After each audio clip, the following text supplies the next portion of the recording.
What's up YouTube, it's your boy Smooth Malkuv coming at you with another Diablo 4 video.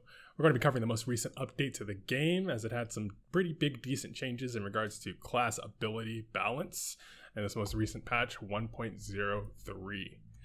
I want to preface this video by saying I do not believe this will be the last big update before Season 1 comes out. I believe we'll either get another update either right before or at the release of Season 1, and we even have a note from the developers in the patch saying that they are currently working on increasing the monster and elite density of in-game content, and they plan to introduce this change early in Season 1. The developers have mentioned buffs to necrominions, for example, but there wasn't really anything in that regard this time around, so that's why I assume we'll see another patch either before or at the beginning of Season 1. If you have any thoughts or comments in regards to what I cover in this video, feel free to leave a comment or catch me live on twitch.tv/Malkuvius, where I stream mostly Diablo 4 content, and that's crispy sorc gameplay. Now let's get into it. As you all know, I am a sorcerer main through and through, so the first thing I did was scroll through these notes and read through those sorcerer changes as fast as humanly possible. There's a lot of good stuff in this patch, but before I get into what changes for Sorcerer, let's go through the basics need to know for everybody in regards to how the game itself has changed. Experience rewards significantly increased the experience awarded for completing nightmare dungeons, and they also significantly increased the experience gained from killing monsters in nightmare dungeons. Those of you that have been following know for a fact that the most efficient method for grinding XP currently is to run regular dungeons, over and over again without completing them, as they don't really have a huge EXP difference between them and nightmare dungeons as of before this patch. However, and I have tested this since the patches came out, the nightmare dungeons now provide a significant amount of XP in comparison. So now that that has been changed, I'm sure the devs are expecting you to grind them as intended. Helltide chests now provide substantially more bonus experience when open. This is a nice little addition. We're always farming Helltide as soon as it comes up. I know I am in particular. Got to get those forgotten souls. And having that little bit extra XP means that your time is a little bit more worth it. They've also significantly increased reward experience from completing individual whispers across the board. Now, whispers and the tree of whispers, aside from the cache, which may give you absolute garbage, have really not been worth it after a certain point in your leveling. Right before, once you've gotten to your gear and you're really just looking for upgrades, you're not really going to get much out of the Tree of Whispers, and it's significantly more beneficial to just run dungeons and grab the loot that way. So having this increase experience rewarded from Whispers, as long as you are not capped out on experience, gives you a little bit more incentive in that regard. General changes. The Helltide roaming bosses will now consistently drop higher quality loot. I know most of you have probably seen that Helltide assassin that runs out through the map and takes 7 years to kill. And the fact that it drops only like 6 ascendant shards definitely does leave a little bit of a sore taste in the mouth. But hopefully now with this change, I haven't had a chance to check myself, we will be able to get some quality loot from that boss itself, possibly the other ones. Players can now teleport to their nightmare dungeons directly through the map. This is a absolutely beautiful change. It's quality of life at its finest. Having the ability to just pop that nightmare dungeon and teleport directly to it makes it so much better. The weekly's bonus catches from world bosses no longer have a level requirement for opening. I don't think that was ever intended to be the case. I believe they had mentioned before that that was indeed a bug for it to drop higher than what your level actually was. So we will gladly see this change and enjoy those world boss drops a lot more. But that's all for the general balance changes in regards to just upkeep, quality of life stuff. If you want to keep track of the bugs and UI changes, I will be leaving a link to the official patch notes in the description. As far as those go, if they apply to you, feel free to read through and enjoy those. But now let us get on to the main event, those sweet, sweet sorcerer changes. Starting off with the skills, Spark. The base damage has been increased from 8% to 10%. Enhanced Spark damage increased from 5.6% to 7%. And Flickering Spark chance increased from 3% to 4%. Now these are pretty minute changes, just a little bit tweaking to make them a little stronger. And they did preface before these actual changes that they are working to balance these out a little bit more in the future. But these are just to give them a little bit of love, make them a little bit more viable than they are right now.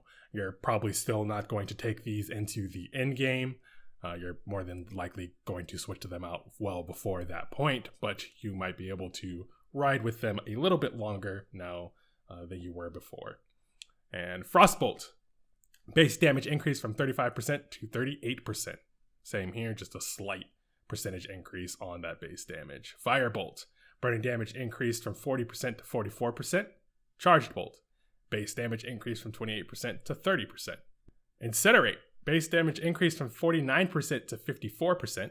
Enhanced Incinerate damage increased from 15% to 25%. And Greater Incinerate Immobilize requirement reduced from 4 seconds to 3 seconds. Now, I had some fun times with Incinerate, and I have to say that unfortunately, the way that this skill is created, it's just not going to be in-game viable. Unfortunately, the ability to stand still and do damage is just not existent, as everything will kill you if you even stay still for a second. So hopefully we can get some love to Incinerate later on down the line, but as it stands right now, we've got some minor damage increases and the immobilization requirement reduced down 1 second, which will allow it leveling at least to have a little bit more fun with the skill. Fireball, mana cost decreased from 40 to 35. Fireball is still just a very underwhelming skill in and of itself. It doesn't feel very good to use right now, so hopefully we'll get a little bit more look towards that skill later on down the line as well. Frozen Orb, initial base damage increased from 32% to 36%. Explosion base damage increased from 29% to 34%. Greater Frozen Orb chance to apply vulnerable increased from 25% to 30%. Now this gives Frost Mage another way to apply vulnerable if they decide to take Frozen Orb, and Frozen Orb in and of itself is similar to Fireball, is a very underwhelming skill. So hopefully we can get a little bit more love in that regard towards these skills as well. But these base damage increases and the vulnerable chance to apply percentage increase does make the skill a little bit more viable in your in-game kit. Blizzard, base damage increased from 120% to 130%. A little bit more damage on that rain of ice. Ice Blades, chance to apply vulnerable increased from 30% to 40%. They're trying to provide a little bit more flexibility in what you use to apply vulnerable, you can see here, but the static chance to apply that Frost Nova has just can't be beaten right now. And I think unless they take a look at how that works, it's just still going to be an absolutely necessary skill in Sorcerer's Kit. Lightning Spear. Summoning Lightning Spear's maximum damage bonus increased from 100% to 160%.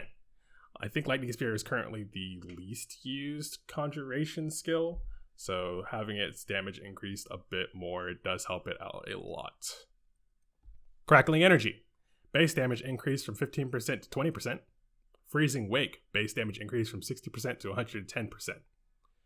So a lot of damage increases. They're just trying to make a sorcerer feel a lot better in the in-game around the board, I feel. They feel definitely like they are a little underpowered in regards to their skill damages overall. So I like to see these numbers go up, and hopefully we could see a little bit more love towards them in the future.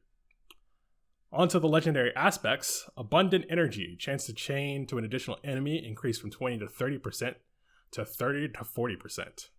Singed Extremities. Slow amount increased from 25 to 35% to 40 to 60%. Incendiary. Chance to restore mana increased from 5 to 10% to 12 to 17%. Now, I've actually played around with this aspect a bit more since this change, and the mana generation is a lot better than it was before. It really felt like the aspect wasn't doing very much, even if you did have a high roll with that 10%, as it's just a lucky hit percentage. It's not a guaranteed percentage, which does feel really bad if you have even the low roll just is almost non-existent at that point. Snow Guards, damage reduction increased from 10 to 15% to 20 to 25%. Concentration, mana regeneration increased from 10 to 20% to 20 to 30%. I've used the concentration aspect a few times as well. The mana regeneration is nice, however, the static mana generation you get from using the Prodigy aspect, which currently gives you anywhere between 15 to 25 mana every time you use a cooldown, which is in these builds often. So that mana regeneration just doesn't keep up in that regard. And lastly, the item changes. Flame Scar has had its flat damage increase from a range of 0.1 to 0.2 to a range of 0.2 to 0.3.